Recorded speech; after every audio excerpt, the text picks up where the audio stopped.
Hey guys, my name is Emma and today I'm going to be talking to you about some of my favourite memoirs slash autobiographies out there. So I've got about 7 or 8 books to talk to you about today and we are going to jump straight in because there's a lot going on. The first one that I think is absolutely wonderful and everyone should read is David Attenborough's Life on Air. David Attenborough has quite a few different memoirs or autobiographies out there, and this one in particular focuses on his career at the BBC and the development of it and how it worked in relation to like the nature documentaries that he was doing. It's really wonderful and interesting because it not only covers the nature documentary side of things and discovering all these new animals and going out and helping and how that all worked, but also it looks at like the rise of the BBC and how the funding worked in-house, just kind of the growth and development of kind of documentaries and that documentary TV style over the years and how influential and important David Attenborough was to that and how he was there from the very beginning. It's got a wonderful collection of stuff about his life as well outside of the BBC, and I just think that it's a really lovely look at both of those aspects. I really like it when biographies or when memoirs have an opportunity to kind of talk about a non-fiction topic in a really natural way. Going off into a slightly different tangent, and one that really needs more attention from the internet, is Touchwood, the wicked true tales and sexy secrets from the porn industry by Anonymous. So this is the autobiography of somebody who decided to try and break into the porn industry as a producer and a film director rather than as a star. It is clearly not for the faint-hearted and definitely not safe for work, as it does indeed talk about some fairly graphic things within the sex industry.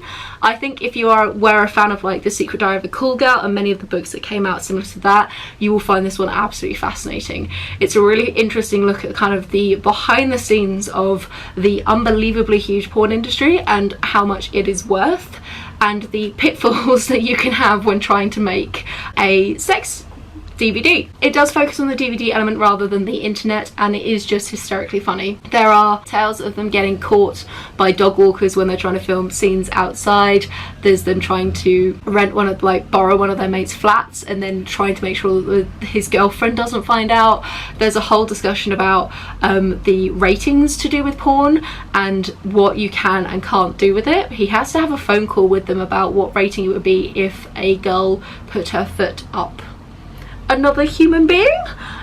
So when I say it's not for the faint-hearted, I really mean that. But if you're really not bothered by that kind of thing and you find the porn industry fascinating, as I do, then definitely check it out because it is hysterically funny and just absolutely crazy. Very different in nature, although having said that, it contains many vaginas, is This Is Going to Hurt by Adam Kay, who is is a gynecologist, just as a heads up. That's the vagina reference there. So this is the diary of Adam Kay from his time when he was working in the NHS. It covers about 5 years, give or take.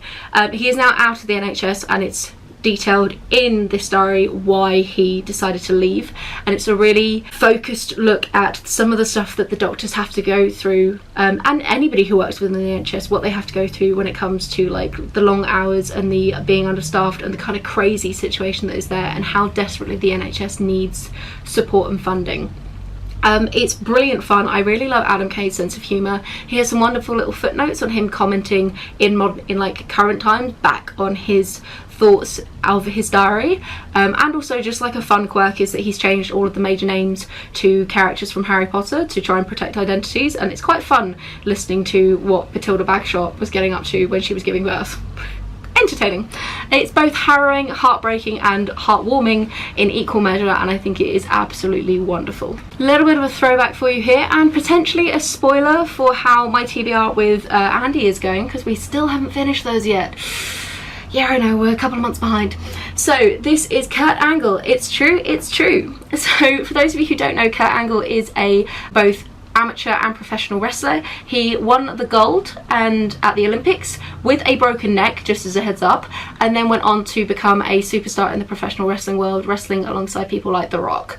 Very cool, very interesting, and really intelligent when it comes to an autobiography. He details his training regime for the Olympics and kind of his mindset. It's a really fascinating look at the amateur wrestling world and how it's funded and how it works at college level and school level and all those things. And then you get a wonderful behind the scenes look at the professional wrestling world when it was really at its absolute peak.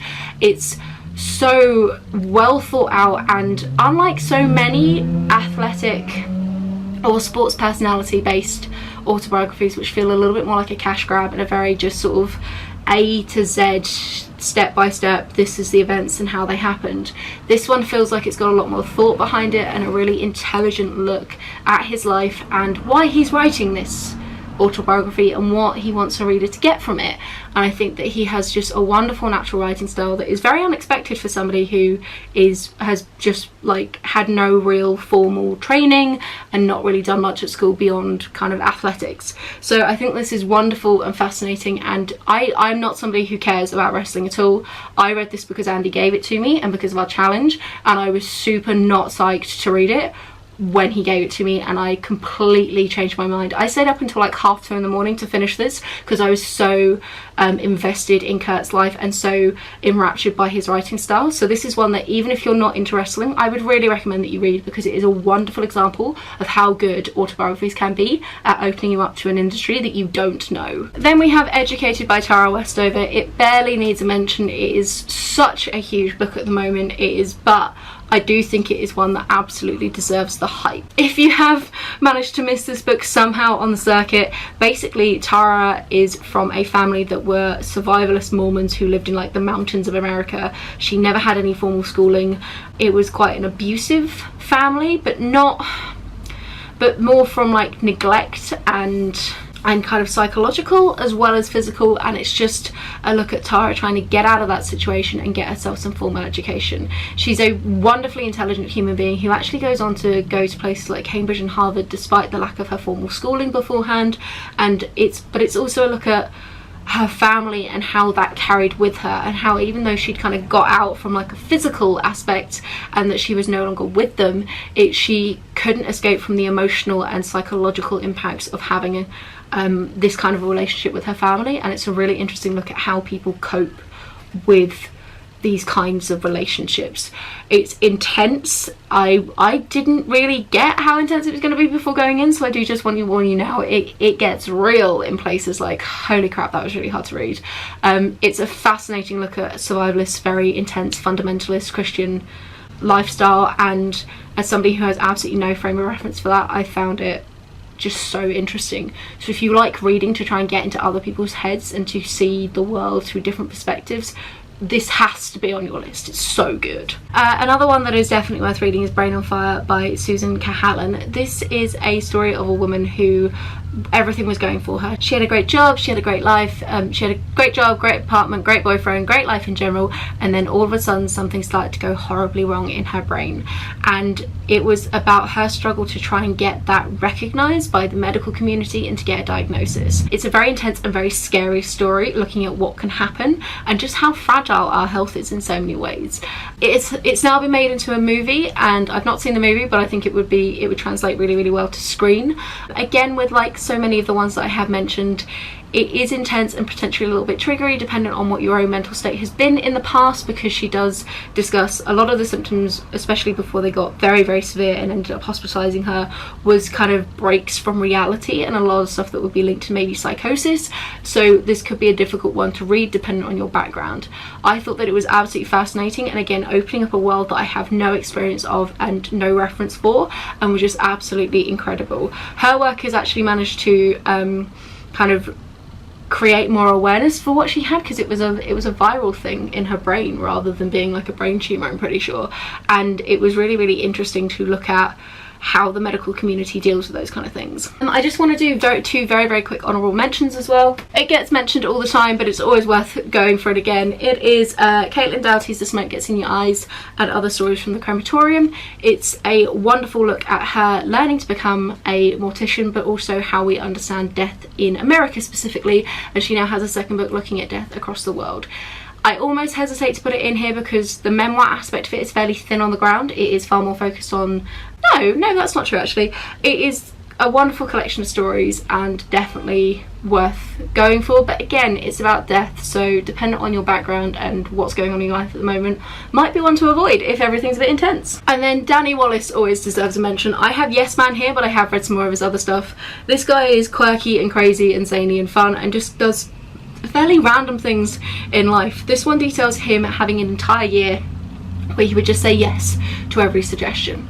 Not illegal things or immoral things or things that are going to end up getting you hurt, but when it came to stuff like invitations out or kind of more adverts asking you to go on holiday and things like that, he said yes, and it was about trying to live your life to the fullest and what that actually means.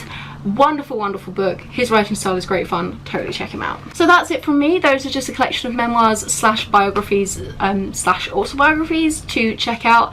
I don't read a crazy number of them. I generally don't like the standard biography format unless it's also linked in with something else specific, like the medical community or the porn industry or some of the other stuff that has been listed here. If you have any recommendations of autobiographies you think I should read because they cover an in-depth look at some other industry and world, do give them to me, and just let me know your thoughts if you've read any of these or not.